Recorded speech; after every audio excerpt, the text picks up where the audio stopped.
Hi guys, so paano nga ba tayo makakapag-invite ng friends dito sa ating mga Facebook na ginagamit? So, open na po natin itong Facebook page or Facebook apps.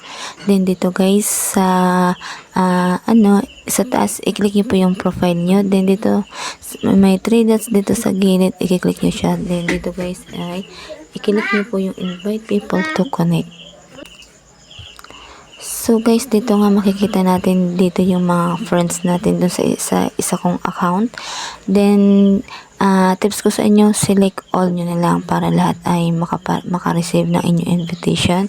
Then, pagkatapos nyan is click nyo po itong send invites. So, yun lang guys ang tips ko para dumami nga yung followers sa inyong Facebook account or Facebook page. Kung bago ka pa lang sa aking page, pa-follow and pa-like at pa-share na din. Thank you for watching. Bye-bye!